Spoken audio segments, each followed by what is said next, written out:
Good evening, friends. So, we have completed 25 videos. I must thank all of you for watching my videos and appreciating it.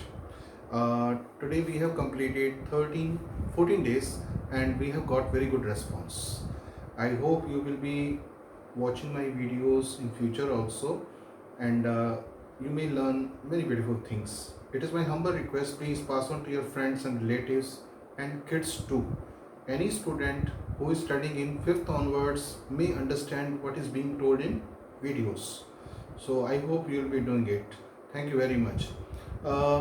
जिन लोगों ने मेरी अब तक की videos नहीं देखे हैं, मैं उनको बता दूं कि हमने 25 वीडियो के अंदर कुछ तो मोटिवेशनल वीडियोस हैं और उसके अलावा मैंने पूरी इंग्लिश को 2 पार्ट में डिवाइड कर दिया था। एक जिसमें एक्शन नहीं होता वो सेंटेंसेस, वो आपको जो वीडियोस हैं वो 7 गोल्डन रूल्स के नाम से मिल जाएंगे। वो 7 गोल्डन रूल्स के अंदर 2 वीडियोस हैं, उसमें एक भी सेंटेंस ऐसा नहीं होता जिसके अंदर एक्शन नहीं हो। दूसरी तरह की जो वीडियोस हैं वो सब के अंदर एक्शन होगा। तो हमने 5 वीडियो पहले, यानी कि 5 वीडियो बन चुकी हैं।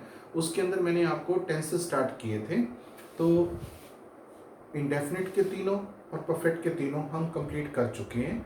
Now we are looking forward for continuous and perfect continuous tenses. तो मैं इसको कंपेयर एंड कॉन्ट्रास्ट करके आपको बताऊंगा। तो आज हम ले रहे हैं present continuous tense and present perfect continuous tense. दोनों के अंदर थोड़ा सा फर्क है। पहले मैं आपको वैसे समझा देता हूँ, फिर हम बोर्ड की तरफ देखेंगे। प्रेजेंट कंटिन्यूस के अंदर जो है 3 तरह की बातें आएंगी। पहले तो हमें ये समझना है कि वो तरीका जो हमें बचपन से सिखाया जाता था, जैसे जिन वाक्यों के अंत में रहा है, रही है, वो आता है, वो प्रेजेंट कंटिन्यूस होते हैं।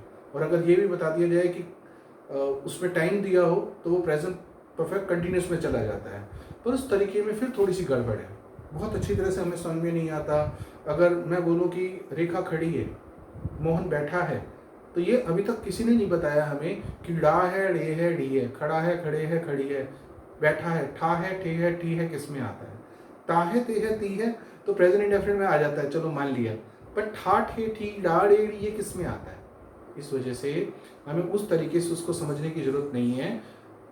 इस नए तरीके से हम इसको सीखेंगे जो बहुत आसान है और यूजफुल भी है।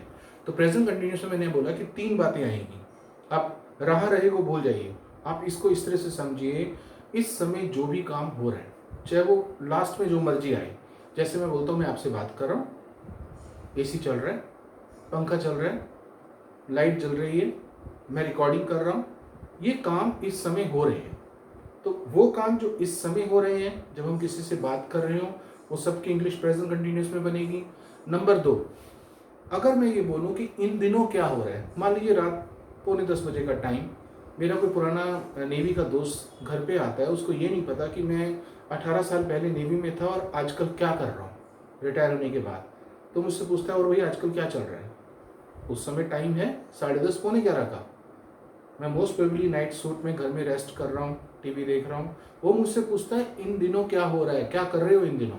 तो बोलूँगा इन दिनों मैं यूट्यूब के लिए क्लासेस की रिकॉर्डिंग कर रहा हूँ, या इन दिनों मैं फलानी जगह पढ़ा रहा हूँ। तो जो काम इन दिनों हो रहा है वो भी इसी में आएगा, जो इस समय हो रहा है वो भी इसमें आएगा। ये 2 बातें मैंने आपको बताई। तीसरी बात जो है वो ये कि कुछ काम ऐसे भी होते हैं जो हम नियर फ्यूचर में करने जा रहे हैं। मान लीजिए बच्चा ट्यूशन पढ़ने जाता है, उसके ट्यूशन का टाइम है 7 to 8 PM, और 6:45 बजे उसकी मम्मी उसको टोकती है कि बेटा आज ट्यूशन नहीं जाना, तुम अभी तक मोबाइल से लगे हो। बस मम्मी 10 मिनट में निकल रहा हूँ, बस मम्मी 5 मिनट में निकल रहा हूँ। तो जब उसने बोला कि 5 मिनट में निकल रहा हूँ, यानी कि 5 मिनट में जा रहा हूँ, 10 मिनट में जा रहा हूँ, तो वो काम नियर फ्यूचर में करने जा रहा है। टाइम आया इसके अंदर, पर कौन सा टाइम, जो फ्यूचर का टाइम है, नियर फ्यूचर का टाइम है। तो वो वाले सेंटेंसेस भी इसी में आते हैं। तो ये 3 बातें मैंने आपको बताई, तीनों प्रेजेंट कंटिन्यूस में आएंगी। बट एक कंडीशन है, वो काम पास्ट में कब से चला आ रहा है, कब से शुरू हुआ था, वो टाइम इसके अंदर ना दिया हो। अब मेरे पहले सेंटेंस पे जाता हूँ कि मैं आपसे बात कर रहा हूँ, मैंने ये नहीं बताया कि मैं कब से बात कर रहा हूँ। मैं दिल्ली में रह रहा हूँ, मैंने ये नहीं बताया मैं कब से रह रहा हूँ, तो वो इसी में बनेगा। फिर मैं बोलता हूँ कि मैं आधे घंटे बाद उत्तम नगर जा रहा हूँ, मैं कल सुबह राजौरी गार्डन जा रहा हूँ। तो ऐसे सेंटेंसेस में मैं बता रहा हूँ कि नियर फ्यूचर में वो टाइम तो आया, पर कौन सा टाइम आया, जो नियर फ्यूचर में मैं करने जा रहा हूँ। या नियर फ्यूचर को लेकर आप लोगों को डाउट हो सकता है, क्योंकि हर चीज़ का क्राइटेरिया अलग अलग होता है। तो मेरी नज़र में, आपकी नज़र में हर चीज़ का पैमाना एक जैसा नहीं हो सकता। इसके लिए मैं एक छोटा सा पहले फ़नी एग्जांपल ले लेता हूँ। मान लीजिए मार्केट जा रहा हूँ, वाइफ बोलती है कि दूध खत्म हो गया। मैं बोला बिल्कुल ख़त्म हो गया। बोले नहीं, थोड़ा बहुत पड़ा है, आप दूध लेते आना। और मैं थोड़ा सा जल्दी भूल जाता हूँ, जो चीज़ें बहुत इंटरेस्ट की नहीं होती हैं मैं भूल जाता हूँ। मान लीजिए मैं अपने काम करके मैं भूल गया कि दूध लेके जाना है। मैं वापस जब घर में आया, वाइफ बोलती दूध। मैं को शिट, आई फॉरगॉट, भूल गया मैं तो मैंने बोला क्या बिल्कुल नहीं पड़ा? बोलती नहीं, थोड़ा बहुत पड़ा है। मैं जैसे फ्रिज खोलता हूँ पानी पीने के लिए, देखता हूँ तो उसमें एक पूरा जग, लोटा दूध का भरा पड़ा है। अब मेरी नज़र में वो दूध थोड़ा नहीं है, सफिशिएंट है, बहुत है। और वाइफ के हिसाब से वो दूध थोड़ा है, क्योंकि हम दोनों का नज़रिया अलग अलग है। वाइफ जब कह रही है कि दूध थोड़ा है, तो उनकी सोच ऐसी है कि घर में इतने फैमिली मेम्बर्स हैं, किसी को रूह अफ़ज़ा में डालकर, किसी को चाय में, किसी को वैसे ही पीने का मन हो, कोई घर में गेस्ट आ जाए उसकी भी रिक्वायरमेंट, वो सारी रिक्वायरमेंट को देखकर बोल रही है थोड़ा है। तभी बोला था कि और ले आना। पर जब मैं देख रहा हूँ तो मुझे सिर्फ ये दिखाई दे रहा है कि मुझे एक कप चाय चाहिए होगी या एक गिलास चाहिए होगा, तो मिल जाएगा, क्या दिक्कत है। तो बस यहाँ पर नज़रिया थोड़े का अलग अलग हो गया। उसी तरह से जब मैंने बोला नियर फ्यूचर, तो आप ये मान के चलिए जो काम एक हफ्ते तक आप करने जा रहे हैं, आज, कल, थोड़ी देर बाद, परसों या एक हफ्ते तक, वो आप इसमें काउंट कर सकते हैं। क्योंकि जो इसके बियॉन्ड चला गया, कि जो आप करने जा रहे हो, हिंदी में तो समझ में आता है। जैसे कोई बोलता है मैं अगले साल अमेरिका शिफ्ट होने जा रहा हूँ, मैं 3 महीने बाद एक नई ऑडी लेने जा रहा हूँ, ये हिंदी में समझ में भी आ जाता है, लोग बोलते भी हैं। पर इंग्लिश के हिसाब से उतना अप्रोप्रिएट नहीं रहेगा अगर आप इतनी दूर तक के फ्यूचर के बारे में भी यही टोन में बोलेंगे। उसके लिए फ्यूचर इंडेफिनिट टेंस तो बना ही हुआ है, वो तो बल्कि 1 सेकंड बाद करेंगे तब भी काम आने वाला है, और रिमोट फ्यूचर में चले जाएंगे तब भी काम आने वाला है। मैं आपको बता चुका हूँ उस वीडियो के अंदर फ्यूचर इंडेफिनिट टेंस का इस्तेमाल उसके अंदर। तो मैं बात कर रहा था प्रेजेंट कंटिन्यूअस, ये 3 चीज़ों में यूज़ होता है। बस कंडीशन एक ही है, वो काम पास्ट में कब से चला आ रहा है वो टाइम मेंशन ना किया हो।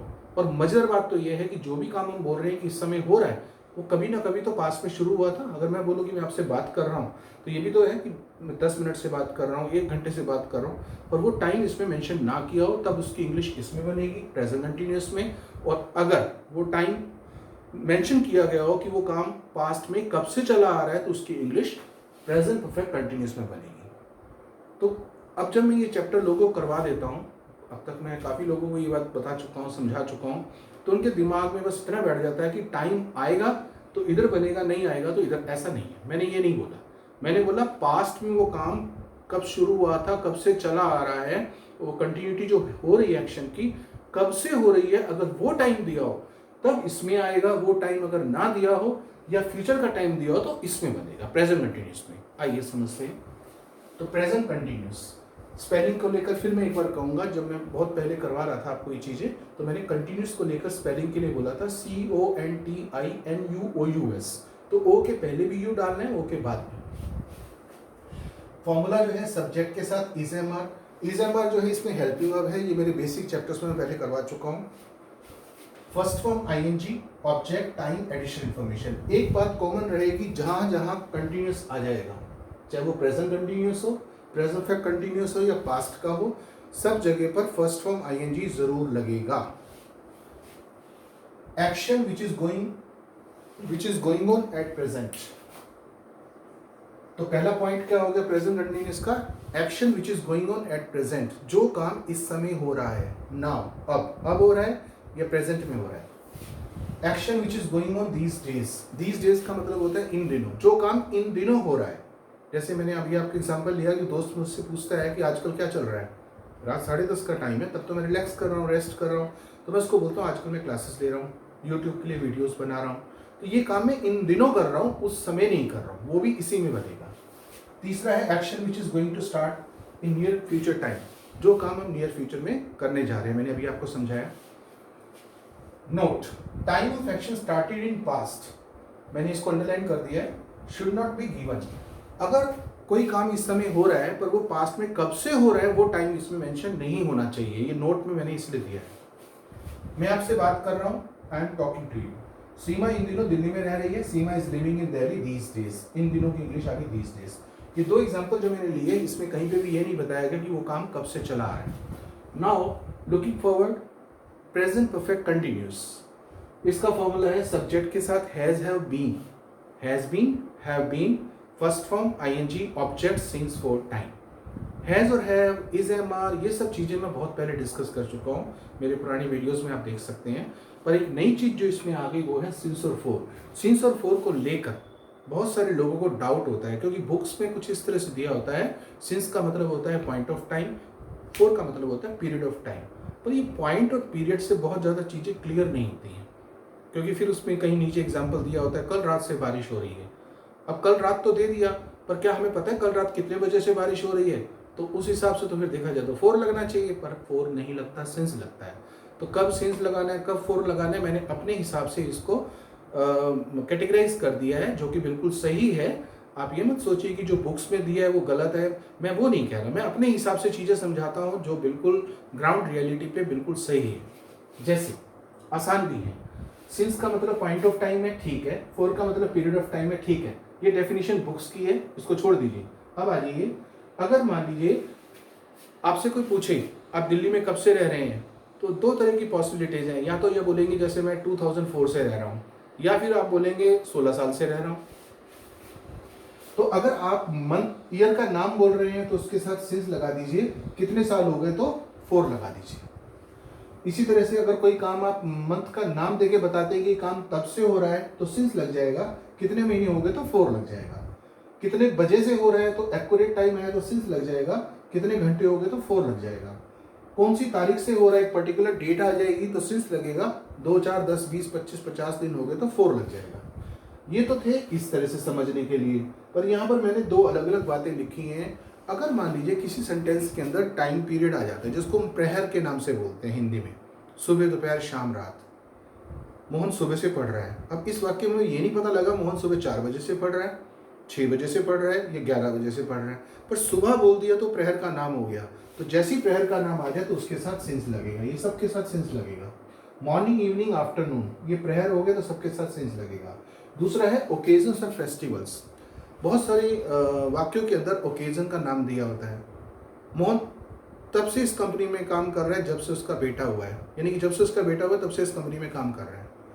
राकेश तब से रो रहा है जब से उसकी शादी हुई है, तो रोने का प्रोग्राम कब से चल रहा है, जब से उसकी शादी हुई है। तो ओकेजन का नाम आ गया।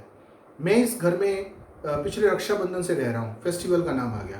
तो जब किसी सेंटेंस में फेस्टिवल का नाम आ जाए या ओकेजन आ जाए तो हमें सिंस लगाना है, फोर नहीं लगाना। वो बात अलग है कि फिर भी हमें ये नहीं पता लगा कि उस दिन तारीख कौन सी थी, कोई बात नहीं, प्रेयर का नाम, ओकेजन का नाम, फेस्टिवल का नाम आ जाए तो सिंस ही लगाना है।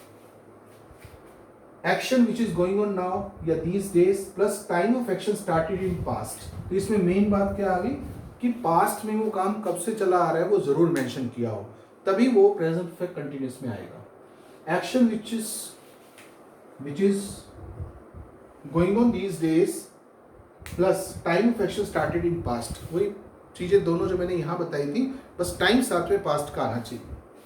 मैं आपसे 1 घंटे से बात कर रहा हूँ, इस सेंटेंस को यहाँ दोबारा देखते हैं। मैं आपसे बात कर रहा हूँ, काम तो चल रहा है पर कब से शुरू हुआ वो हमें नहीं दिया हुआ। यहाँ पर आ गया 1 घंटे से, तो जैसे ही मैंने बोला मैं आपसे 1 घंटे से बात कर रहा हूँ, तो पास्ट में वो काम कब शुरू हुआ था वो टाइम मेंशन है, इस वजह से उसकी इंग्लिश इधर नहीं इसके हिसाब से बनी। तो I have been talking to you for 1 hour या एन आवर। सीमा 2 वर्षों से दिल्ली में रह रही है। सीमा इन दिनों दिल्ली में रह रही है, ये नहीं पता चला कब से, पर इसमें बताया 2 वर्षों से, इस वजह से इसकी इंग्लिश बनेगी प्रेजेंट परफेक्ट कंटीन्यूअस में। तो Seema has been living in Delhi for 2 years. देखिए यहाँ पर मेरे पास स्पेस की कमी है, वीडियो में बहुत बड़ी नहीं बना सकता हूँ, ताकि कई लोग मोबाइल से देखते हैं तो उनका डाटा बहुत ज़्यादा चला जाता है, इसलिए मेरे कुछ अपने लिमिटेशंस हैं। बट जब तक हम इस तरह की चीज़ों की प्रैक्टिस नहीं करेंगे और बहुत सारे सेंटेंसेस नहीं सोचेंगे, तब तक बहुत अच्छे रिजल्ट्स नहीं आएंगे।